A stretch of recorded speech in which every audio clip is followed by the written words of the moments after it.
In this video, I'm going to talk about the scientific method. So science starts with an observation. So something about the natural world that you might see and you have questions about. So that's how the scientific method actually starts. So if we have this picture, we might make an observation about it, or many observations about it. For example, we might notice that the seafloor is covered with urchins and dead kelp. Or we might notice some more subtle things like there are snails on the kelp. So from those observations, we might develop some descriptive questions, things that ask, what is it like? So for example, we might ask, how many snails are there on the kelp? Or do urchins eat kelp? Or what is the density of sea urchins? So those are really descriptive questions. They have simple descriptive answers, such as there are 275 snails on the kelp, or yes, urchins do eat kelp, or there are 10 urchins per square meter. But what we want to do when we're talking about the scientific method and testing hypotheses is ask a causal question. We want to ask, but why is it like that? So we might ask, why is there such a high density of sea urchins? Or what affects the health of kelp? Or the kelp is dead, why is that? Or what causes the high density of sea urchins? Why are there no fish around? What factors impact the biodiversity of the area? So these are referred to as causal questions because they basically ask the question of why or what causes it to be like this. These types of questions are the ones that lead to testable hypotheses.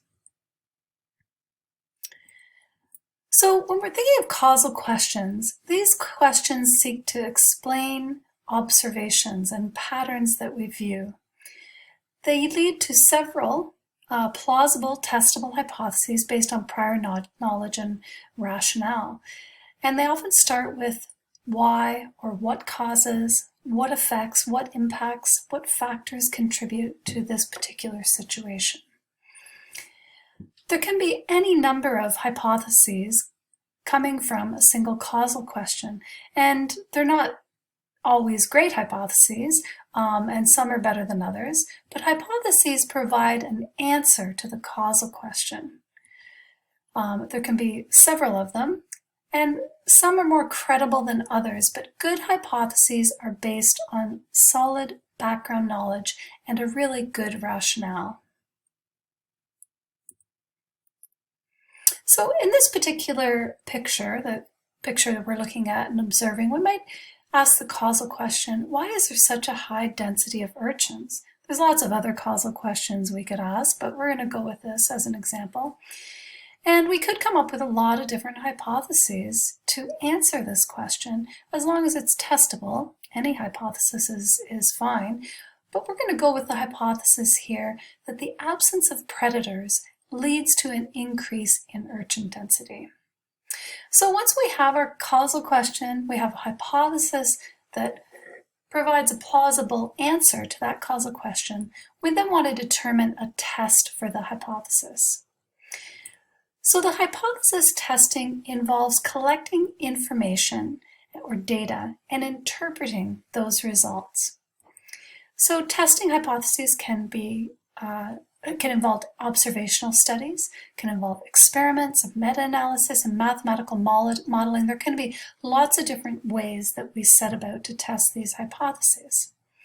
So if we were going to determine a test for our hypothesis that we've posed here, we might decide that in a controlled aquarium experiment, we're going to have a tank environment that has a really high urchin density. Then we're going to divide the tank with a barrier in the middle that allows water to flow through, but doesn't allow animal movement back and forth. Then in one half of the tank, we're going to introduce 2 sea otters, and in the other half, we're going to do nothing. We're not introducing any predators. Then each day, we're going to count and record the number of urchins on each side of the barrier. The next step we want to do is make predictions. Now, predictions are not hypotheses, okay? Predictions are the logical extension of a hypothesis and the test. So to determine a prediction, we want to ask, what do we expect the test to show if our hypothesis is true. So predictions are not based on personal feelings or intuitions or hunches. And they're often phrased in the terms of should or would. What should we see if our hypothesis is true? What would we see if we did this test? So in our particular example, we should see a significant decline in the number of urchins in the half of the tank where there were no predators introduced, where there are no sea otters. So that's our specific prediction, what we expect our results to show if our hypothesis is true.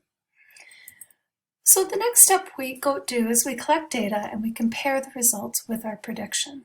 So if the results are consistent with the prediction, then our hypothesis is supported. If the results differ from the prediction, then the hypothesis is not supported.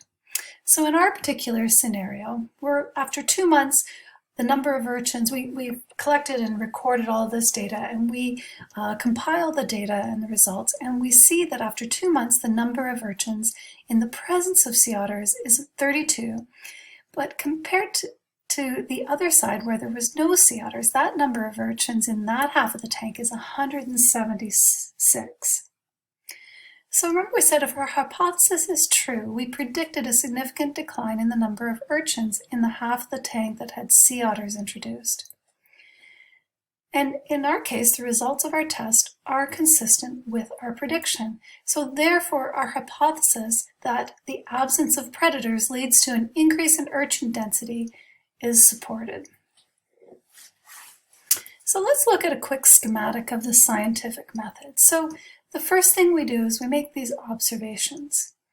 Then we ask a causal question. Why is it like this? What causes this? What impacts this?